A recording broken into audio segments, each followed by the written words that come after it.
En fait, la paix, pour avoir la paix, il faut d'abord reconnaître le passé. Et moi, j'ai longtemps voulu écrire sur la Shoah, donc cet événement qui a plié le siècle dernier en deux, mais je voulais l'écrire avec une espèce de légitimité, non pas la légitimité d'écrivain, mais parce que l'écrivain, à mon avis, a le droit de tout écrire, mais une légitimité par rapport à moi-même. Que pouvais-je, moi, originaire d'un pays arabe, arabo-berbère et du continent africain, apporter de neuf à cette montagne de littérature, cet événement épouvantable?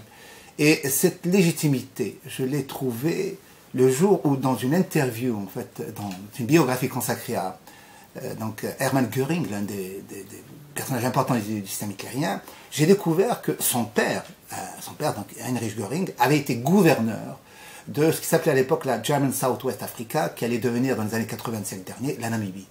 Et un peu étonné, je commençais donc à lire, et puis j'ai découvert, en fait, un véritable génocide.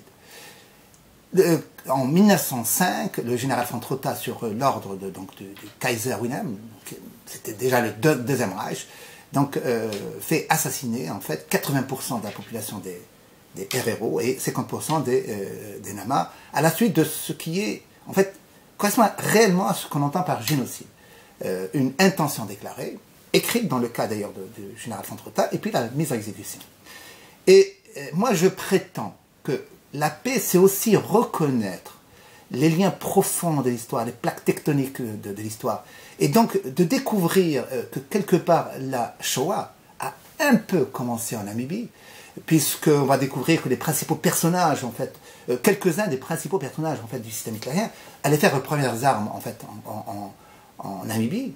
Eh bien, ça m'a donné cette légitimité. Et cette légitimité, elle est importante parce que les Maghrébins aussi, pendant la Seconde Guerre mondiale, se sont bien conduits, quoi qu'on en pense, malgré l'ombre portée en fait, du conflit du Moyen-Orient.